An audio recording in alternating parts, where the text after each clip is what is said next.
What is up, you guys? My name is Roman, and my pronouns are he, him, and his.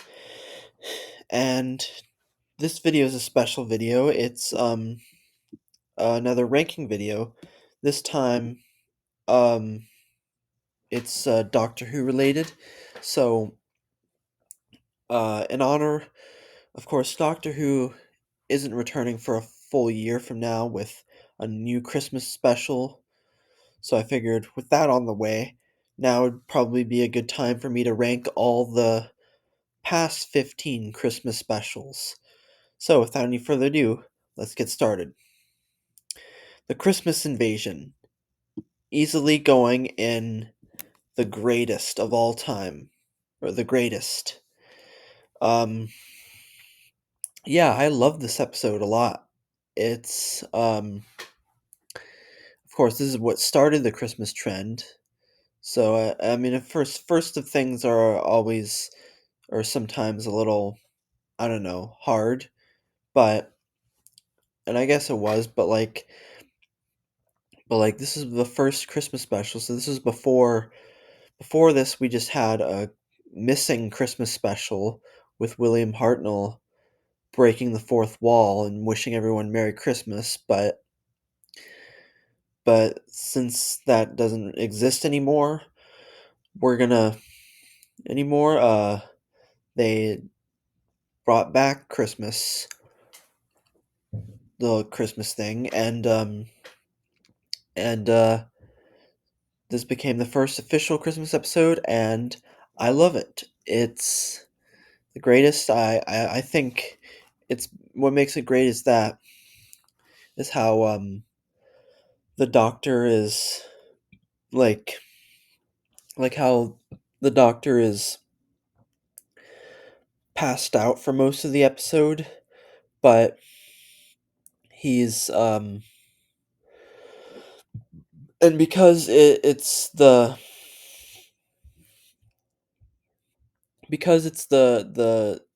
there's new viewers watching it and they know little about regeneration.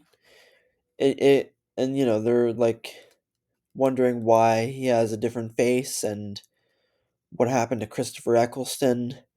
Like it's just like a way to give them time to miss the doctor and want him back in the story. And then when he does come back, when he does wake up, he gets his time to shine. I love the sword battle, and it was pretty darn good start off to the Christmas trend. The Runaway Bride, 2006. I'm putting it in maybe fantastic. Or no, fantastic. Or no, we'll go with fantastic. It's not as great as the first Christmas special, the Christmas Invasion, but it's still an awesome special nonetheless. Actually, on second thought, I think I'm putting it. You know what? Screw it. I'm putting it in the greatest. I mean, it's not as great, but still in the great category because it's the introduction to my favorite companion of all time, Donna Noble, and it's I know some people say she's not there yet, and that she's like because she wasn't fully the Doctor's companion yet, and she was just meant to be a because she was just meant to be a one-off character and we would never see her again. But then they brought her back in series 4, and everyone loved her. But personally, I think she was great from the start. So like she was very funny and just very energetic. She brings a lot of energy to the role. So for that I like it. And the Rachnos is a terrifying yet cool villain, and it's just all that stuff I like about it. And then and then of course this is the Doctor's first episode without Rose, so they wanted to test how he can survive without Rose. Like, or not survive. It was just like showing his mourning the loss of Rose while at the same time uh bringing energy to the role, which I thought was great. Voyage of the Damned. This one's tricky. I think I'll just put it in the good category. No, actually, I think I'm putting it. I think I'll put it in the good category. Just because it's a it's a great. It's not a great. It's a good Christmas special, but not great. Not the greatest. Nowhere near it. And um, I like the story, and it's fun how they made the space Titanic, even though that's not an original story. That was clearly taken from Futurama because they did it first. And that's not the only time they copied off of Futurama, because there was also, before that, there was also New York, which is the town in Futurama. But anyway, sidetrack. So I think I like the, I guess the characters are alright, but the ones I like the most is the I forget his name, the old guy. I don't know. Somebody comment down below who he is. He's, the bald guy who just very jolly. I like him a lot. And then Kylie Minogue is great in this episode too. And I think both of them are, especially the old man. He should have been a companion. Um but other than that, it was kind of a bland episode, if that's the right way to describe it. There's not that much, like there's still a lot going on, but like I guess what I don't like about it is that there's that one awful rich guy who's just like, he's like the bad guy of it, and I was upset that they let him live. How come all the others died but he gets to live? Like, that was just ridiculous. And a waste of time, but it was still a good episode. Just didn't like that. But it was the first. But it did have a good moment where the 10th Doctor did like a speech, like, "I'm the Doctor. I'm from the planet Gallifrey." That sort of thing, and I enjoyed that. The next Doctor. Okay, this one is underrated in my opinion. This one's going in fantastic. Um, I put in fantastic category because I just love the setting of it, and also the overall story was great. Um, or fantastic, shall I say? Absolutely fantastic. Um, I like how it's I guess in a way kind of a multi-doctor story, but at the same time it's not. It's not a multi-doctor story. It doesn't count. But like, it's like trying to, it gives you like, basically the 10th Doctor goes back in time, goes back to the 1800s or 18 something, whatever, like Victorian era, and he meets this other guy who calls himself the Doctor, and he thinks it's a future version of himself. And there was the whole, is he a time lord, is he even the Doctor or not, arc, and is this a multi-doctor story or not, and sort of thing. And they did a great explanation of why he thinks he's the Doctor. And of course, it's also a Cyberman story, which I thought was actually the most interesting Cybermen story or one of the most interesting Cybermen stories I've ever seen.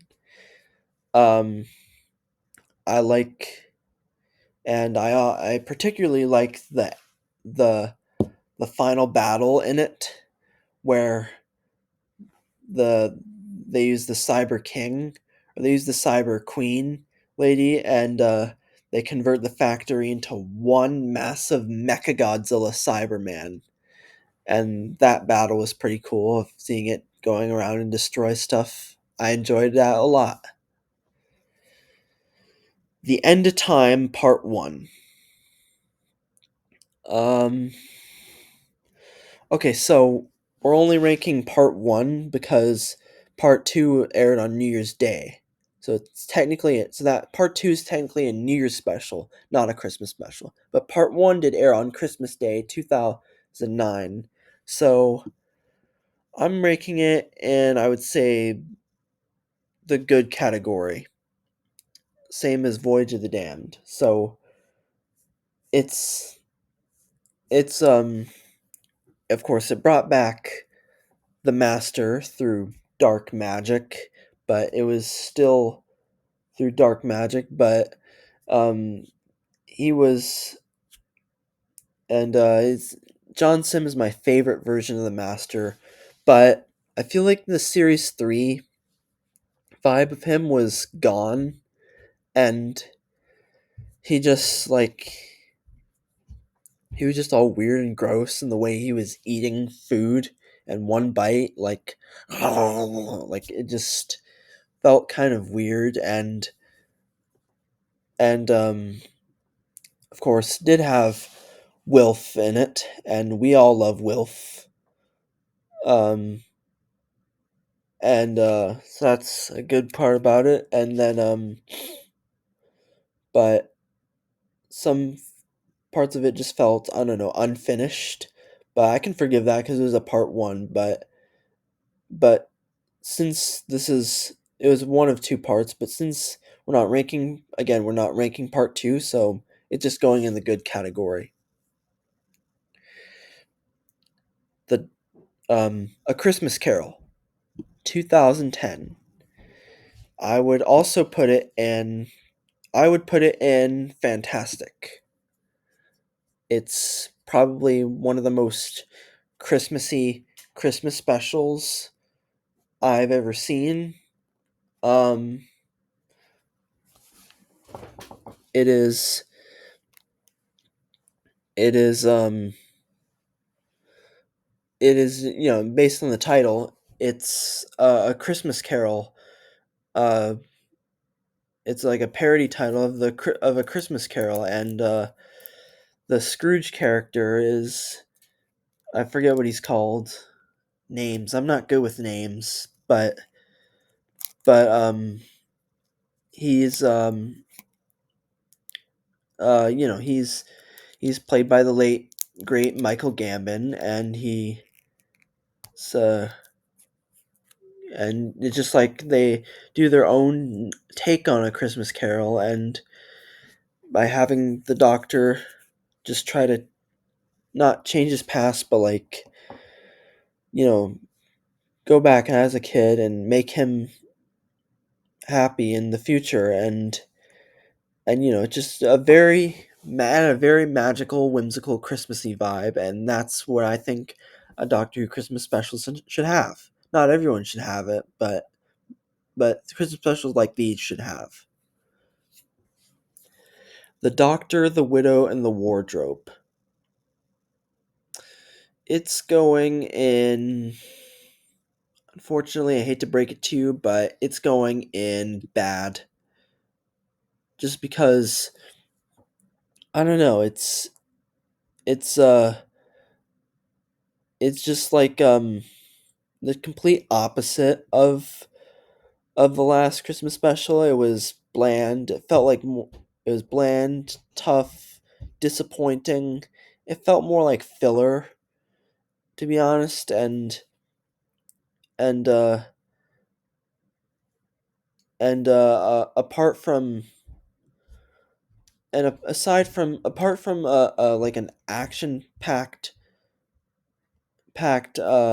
opening, like it does have an action packed opening and promises and it does have like apart from an action packed opening and and somewhat lighthearted ending, it really doesn't feel that much like a Christmas special, so I'm placing it there. The Snowman. I'm putting in. I'm putting it. I want to say in maybe the good category. It's not fantastic, but it still has. Actually, in second thought, maybe I'm putting it in. Actually, I think I would put in fantastic. It's a very underrated. I think this is also an underrated Christmas special. Um, it has a decent story and I love the villain in it, uh, especially since he's played by Richard E. Grant, who has played Doctor Who before. Like he was the not the uncanon the non-canon ninth Doctor in the 2003 animated web special to celebrate Doctor Who's 40th anniversary. So it was cool seeing him as a villain in this, and the snowmen were pretty cool monsters. They gave creepy Vashta Narada vibes, and thought that was cool. And then Victorian Clara was brilliant in it, and I actually like her a little bit more than the modern day Clara that he would end up traveling with. Like a lot of people, I would agree with a lot of people that she should have this version of Clara should have traveled with the Doctor, not the modern day one. Either her or Oswin the the Dalek, like before she was a Dalek, but mostly Victorian Clara. But uh, it's still a decent Christmas special, I would say. The Time of the Doctor, 2013. Placing it in good. It's nowhere near as the best, and but it's still a great follow up to Day of the Doctor and a great wrap up of Matt Smith's tenure as the Doctor. Um, of course, they had to bring back they had to wrap up so many storylines that they kept coming back to in his era, and I like and like there's I like and like there's the there's the there's a whole crack in the wall thing that dates all the way back to his first episode, and that just I don't know, just felt kind of weird, and but it was it was an odd setting, but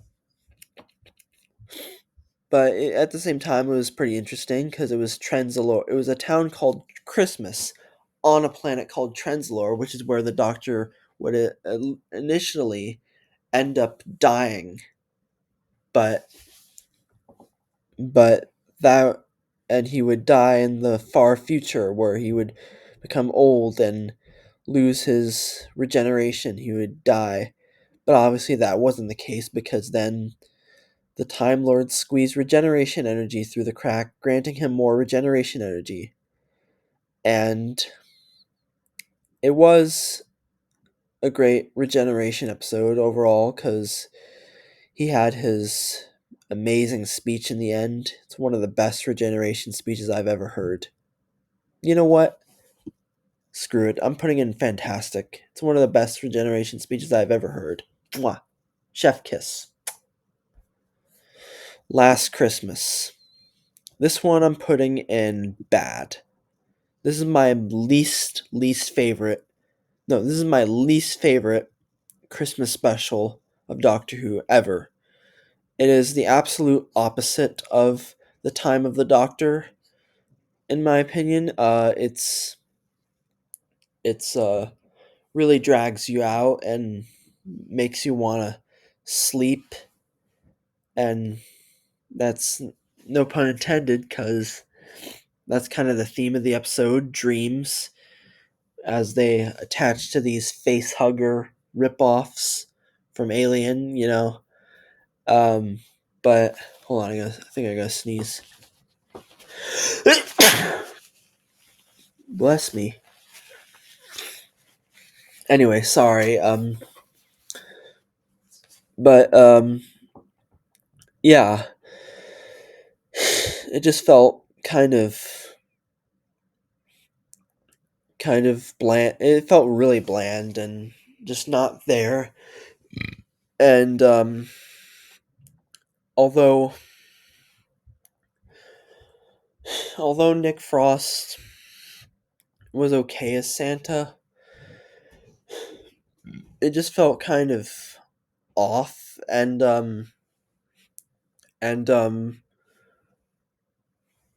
they they did do a reversal of the last Christmas special, The Time of the Doctor, where instead of the Doctor being old and Clara being young, the Doctor was helping out an aged Clara at the end. But that was just all a dream. I mean, that could have been a great time to wrap up her tenure on the show, but Jenna Coleman decided to stay for one more season after that, and Stephen Moffat gladly gave her that. But it did also give us, anyway, about the episode. It did also briefly, but unnecessarily, bring back Danny Pink.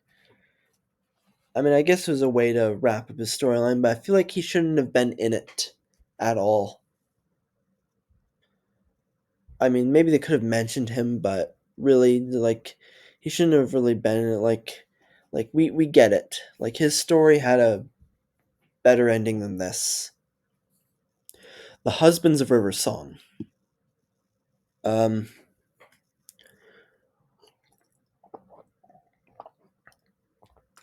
this one's going in the okay category. The first one. It's okay. I mean, it's nowhere near perfect. Um, but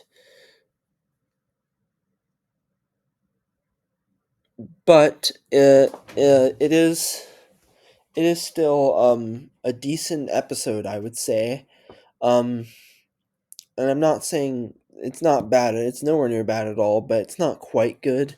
There are some parts of it that are, I don't know, just kind of like just far fletched out, if that's the right word. But I did enjoy, for the most part, uh, River Song's story uh, coming to an end in this, and making a lot of sense of it. I like how she doesn't recognize the Doctor for once, and that's because of his previous 13 regenerations. Like, he only had these past 12 faces, so she didn't think there could be any more regenerations, and she didn't know that he was granted more regenerations. So I like that. And then it's also the introduction to Nardo, which is one of my favorite, or not one of my favorite, but one of the companions that I like a lot, that I like, or at least enjoy. I mean, I know a lot of people say, like, I don't like Nardo. Nardo sucks. Like, that sort of stuff. People are just like, I don't like Nardo. Like, a lot of people tend to not like him. Personally, I don't think he deserves all the hate. I think he's a decent companion.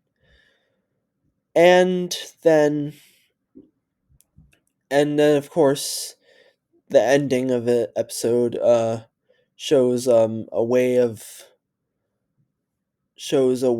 the Doctor giving River a sonic screwdriver, and which is the same one that we see in her first appearance.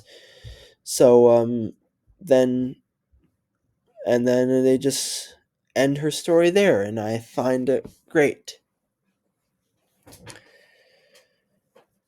And then the return of Doctor Mysterio, 2016. I'm placing it in. I think it was. I find this episode to be very fun. I think it's I like how they give us a break from the usual Christmas Santa stuff, and they use a superhero as the focus of it, a superhero story, and it's the introduction to Ghost, and I just like how it's because Stephen Moffat made this because like I think because like they would play Christmas in the past. They've done this thing where they like play Superman on Christmas, so it's like sort of like that, and I find that fun. And I know this technically isn't a Christmas special per se, but there's still some Christmas elements in it, like when Grant first meets the Doctor. It's when he's 8 years old. It's on Christmas, and yeah. But as for where it's going, I think I'm gonna place it in. Screw it. I'm gonna put it in the fantastic category. Um, Twice Upon a Time, 2017. I'm placing it in good category. It's fine, but the first Doctor, and it's played by David Bradley, he's nowhere near as great as he was in An Adventure in Space and Time, and he's just so uncharacteristically sexist to Bill. But with that being said, it's still a good episode. It had Mark Gatiss in it, who